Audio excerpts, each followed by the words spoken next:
Hello and welcome back to the KCC channel. I'm Rob and today I have 5 stories for you from the ChoosingBeggars subreddit. This story comes to us from So Very Lucky. ChoosingBeggars made everyone in a local business lose faith in humanity. Let's jump right in.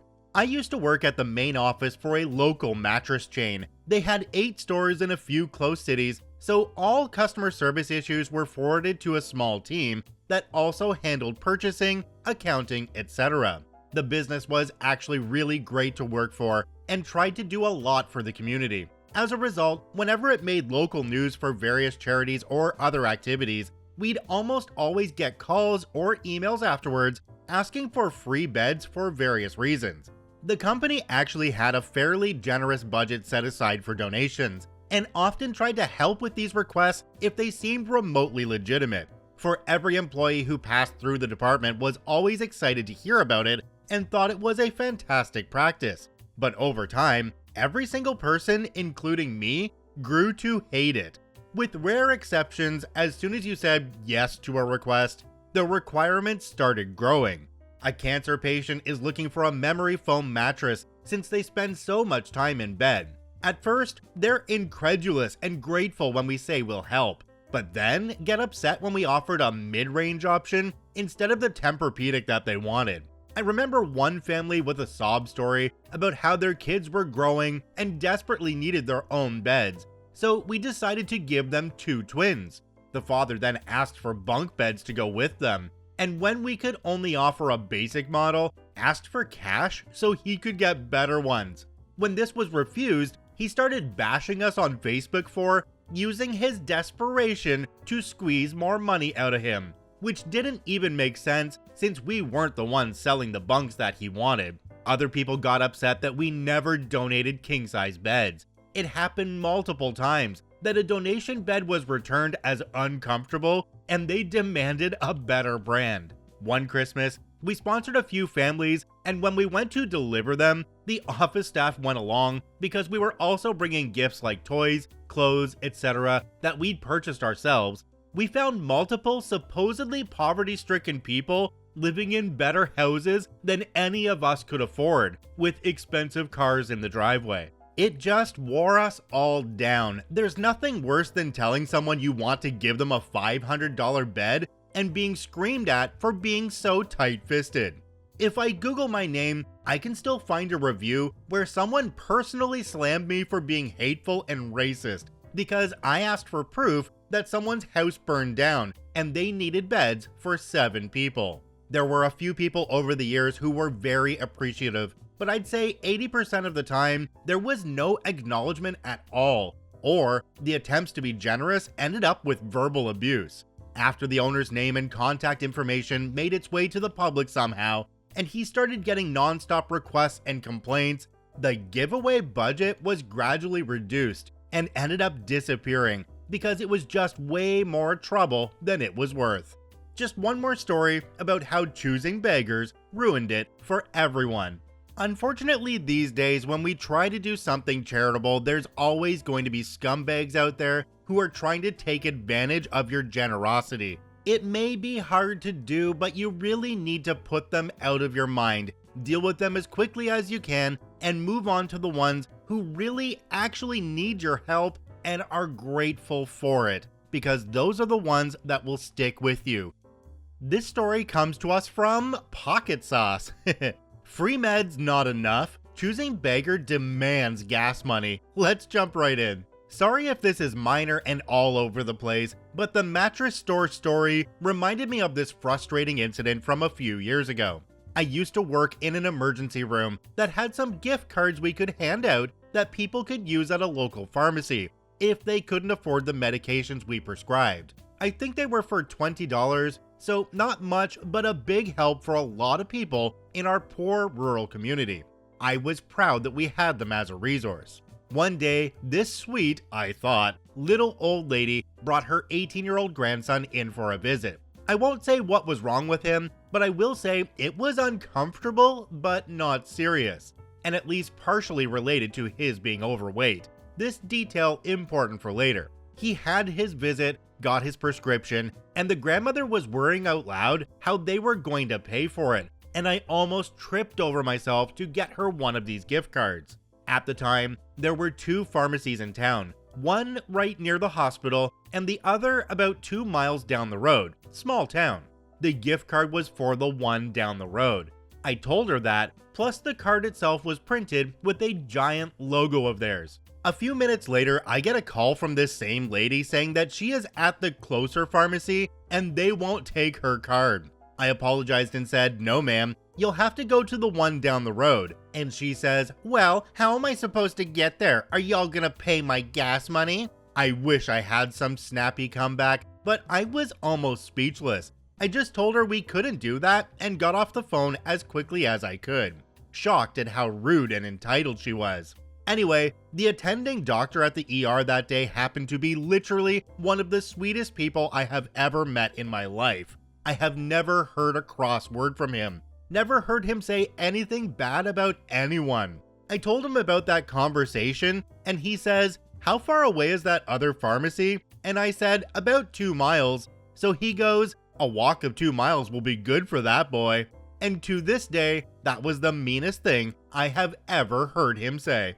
Jumping down to the comment section in this one, there's one from a user called Anathiel. It says, "What he said was not even a mean thing. It literally is good for an overweight person to walk a couple of miles." OP responded to this one and said, "I know. That's why I included it, because it's really my favorite part of the whole thing. Anyone else said this and it's just a neutral fact. But it was the closest this particular doc has ever come to commenting on someone's body behind their back. He just doesn't say things like that. So for him, super catty and mean. I have treasured it all these years. As an overweight guy myself, I can honestly say that if somebody told me I needed to take a 2-mile walk, I'd say, yeah, I know." I love how this woman's asking for gas money though, when literally going 2 miles is gonna be like, what, 30 cents for a return trip? I really do like these doctors though. I mean, free diet pills and a 2-mile walk. That's just getting the job done. This story comes to us from AITA 2191. Choosing beggar blacklisted at food pantry. Let's jump right in. I've been pretty lucky that I've not had to utilize food pantries, but the past 6 months have been hell. There should be no shame at all because food insecurity really sucks. I've never been hungrier lately. Today, I decided to go to a drive-up food pantry. There were 5 different spots you could drive up to that had pallets of different foods. As pathetic as it sounds, I was happy. At each spot, they loaded a case or 2 into your car. After I was through, I parked at the opposite side of the parking lot. I had some time to kill before I had to get fingerprinted for my new teaching job. I passed the same man a couple blocks from my house who is always holding a "want food not money" sign, and I've never had anything to spare. So I figured since I've just got so much food, I'd go through the boxes and pick him out a few things. There was a box that had 12 packages of soft tortilla shells, and despite the expiration date of October 2022, I was excited because I also got a huge case of sweet potatoes. I love carbs, and I love tacos. The extras will freeze well. Again, pathetic, but I was excited. I opened the case up and it contained 6 bags of sweet potatoes. I immediately noticed the bags are sticky and smell very odd. I start going through the first bag and notice the potatoes have started sprouting, which is no big deal. I'll just cut those off. But then I see the mold. I genuinely thought I should let them know so no more rancid potatoes were given out. I get in my truck and pull back around, and the lady in charge starts yelling at me that I can't go through twice. I pull off to the side and tell her I'm not going to do that. I just wanted to tell her about the expired food. She immediately gets defensive and tells me to prove it. I open the box and she says,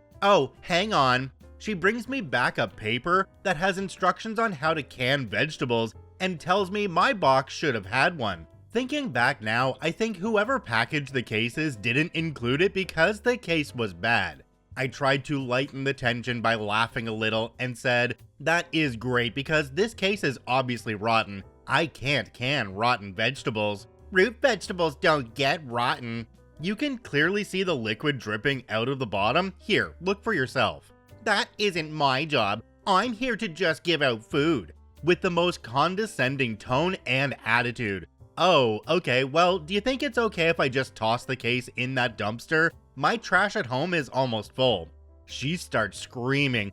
Throw it away? You would throw food away right in front of us? Okay, I'm sorry. I didn't mean to offend anyone. I think what you were doing is great. I just wanted to let you know. She goes up to my truck and opens the back door and starts tossing out the other boxes I got. I told her there was nothing wrong with the rest of it, and she told me it was an all or nothing deal. And if I wanted to pick and choose, I could go to a grocery store. She took a picture of my license plate and a picture of me and told me I wasn't welcome to come back. I just stood there in shock. I've never had someone get so defensive over darn potatoes. Mushy, moldy, musty sweet potatoes are no good, but I should have just kept my mouth shut. I guess beggars really can't be choosers, even if the food is visibly rancid. OP added an update onto this story at the bottom. It says, "Update, I attempted to report her. It took a few days to get in contact with the pantry. I called and I'm 99.9% sure the woman on the other line was the same woman. I suspected she was in charge by the way she was confidently being a bee to me in front of the other volunteers. I was told that they had the right to deny anyone who doesn't bring valid ID or prove they are a resident of the county, or if they abuse or take advantage of the food pantry. It is the beggar's responsibility to inspect all food given before they consume. She said food doesn't ever really go bad, and if the beggar thinks otherwise, they aren't hungry enough." The last thing she said was, "Everything is free and donated, so the beggar has nothing to lose. I guess gas, hope, and time doesn't count." No, she didn't use the word beggar, but she may as well have. Jumping down to the comment section on this one, there's one from a user called Dresses212-10028. It says, "Let me be clear, you are not a choosing beggar. You weren't begging nor choosing. You were taking advantage of assistance that is available for the exact situation you're in. And there is no shame in that whatsoever. It hurts me that you put yourself down in your post, and you legitimately received moldy food. It is dangerous to consume, and you were attempting to let them know so that others wouldn't get it and potentially get sick. You were making an effort to give back in the way that you could, believing that they would want to know. Unfortunately, there are garbage people in the world, and some of them try to hide the fact that they're hideous subhumans with no souls by going through the motions of volunteering. Sadly, that's who you interacted with. The butthole here is her. You did nothing wrong. You're not a choosing beggar, and I strongly recommend that you contact the organization. I do a lot of volunteer work, and those types of people will show up and ruin what is usually a nice time for everyone involved. I think they will want to know. Congratulations and best of luck with your teaching job, and please be kind to yourself. You deserve it. Everyone does. That woman is right on the line though. OP really was just trying to do them a favor. If one of those bags of moldy potatoes went out to somebody who didn't know any better, somebody with dementia or maybe poor eyesight, and they tried to eat it, that could be a massive issue. I mean, depending on the person, that could be massive sickness or even death. OP, keep trying to do the right thing in your life. You're gonna run into buttholes no matter what, but you were taking the right path. This story comes to us from No Apartment 6158. That one time, an influencer took advantage of my small business. Let's jump right in. So I own a small business, bakery, and last year I was approached by an influencer who wanted to collab. She is the wife of a local music artist in our city, but I have worked with someone who was in connection with him, so I felt comfortable with collaborating with her. The deal was that I would supply her with goods for her events and she would post pictures, tag me, and refer me to her followers. The first time we collaborated, everything went okay. I sent her 2 boxes of my signature cookies, and she posted a 5 to 6 second video on her Insta story, a picture, as well as a mention. I gained a few followers after that, and me being young and naive, I thought it was great. Well, during our second collab, she requested 20 cookies and 20 cupcakes for an event. I was fully booked and told her I wouldn't have time. She begged and said it was her mother's birthday and she needed me to make those things for her. I told her I wouldn't be able to make that many items for free, but I could do 12 of each. She begged for a few times, so I got fed up and agreed. Huge mistake. I ended up getting no sleep trying to squeeze in her order. Then, later in the day, there was an issue with collecting, so she asked if I could deliver it to her. At this point, I was annoyed and wasn't going to deliver it to her for free, especially since it was quite far from me. So I told her she could send an Uber to pick it up. Then there was an issue with that because 1. She didn't have the Uber app. 2. She didn't want to pay for the Uber. 3. Uber services were offline. After a few back and forths, she eventually got someone to collect the order for her later in the night. She was happy and assured me that she would take pictures and post them on her page and mention me. The next few days, I didn't hear from her or get any pictures posted online. I contacted her and she said that she was waiting on her photographer to send her the pictures. Fine. A week later, I messaged her again and she gave me the same excuse and then sent pictures of the items to me. It was awful pictures and she didn't post them anywhere. After almost a month, I told her that she needed to fulfill her side of the collaboration and that almost a month of waiting was unacceptable, and that if she doesn't post anything in the next few days, I would have to charge her for the order. She got back to me and apologized and told me she would pay me if her photographer didn't get back to her. Ha! I waited again. By the end of the week, I sent her an invoice and requested payment. No reply. She just ghosted me from then on. I was super pissed as I basically gave her free items and only she benefited from it. Some people were telling me to take it to small claims court, but it wasn't worth it as I might have to end up paying more than what the order cost. Other people were telling me to name and shame her online, but it might backfire and give my business a bad name. She hasn't messaged me since, but after a while, her sister got my contact and started supporting me by ordering and paying. It's been several months, but I still feel pissy over it. Never ever collab with influencers. Jumping down to the comment section in this one, there's one from a user called Benoit Balls.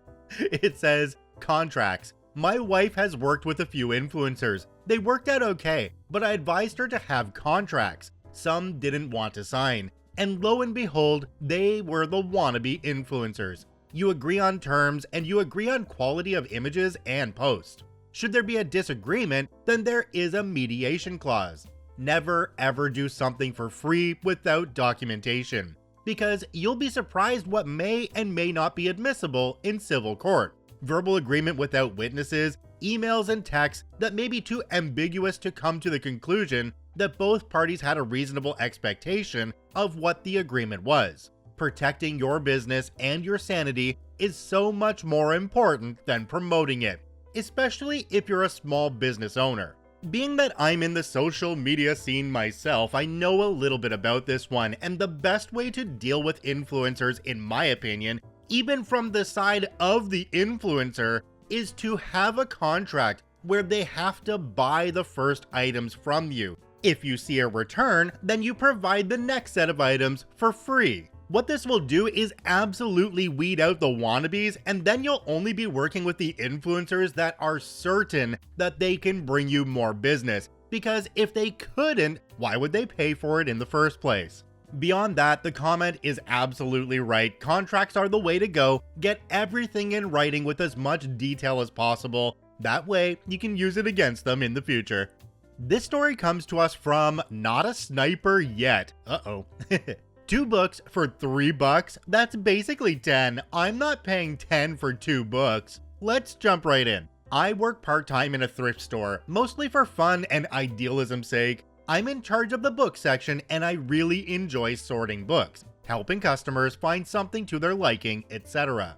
This town hasn't had a proper bookstore in decades, but our book section is thriving and is currently set up to function as much as a proper bookstore as possible. our prices are low, most novels being 50 cents to $1.50. Some customers use us as an alternative to the very limited selection of the local library. They'll buy books, read them, and donate them back 2 to 3 months later. Not everyone thinks we're affordable enough.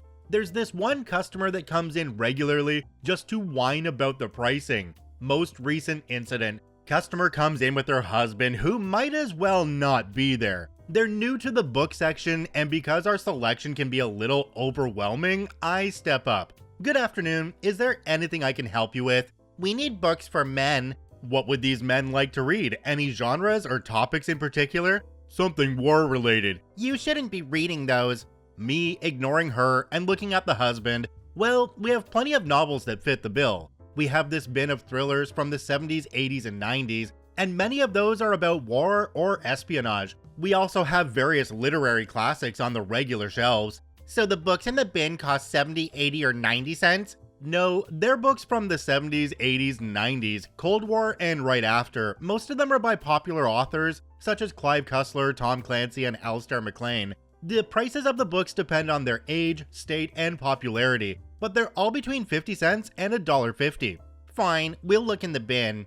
The husband proceeds to choose Tom Clancy's The Hunt for Red October and an older work by Clive Cussler, both hardcovers in very good condition. They're $1.50 each. These books are $1.50 each? That's not right. 2 books for $3? That's basically 10. I'm not paying 10 for 2 books. We're not stupid. We do the calculations. You're too expensive. Ma'am, it's 2023. Everyone is trying to deal with the massive inflation. The shop's utility bills have also more than doubled in the past 12 months.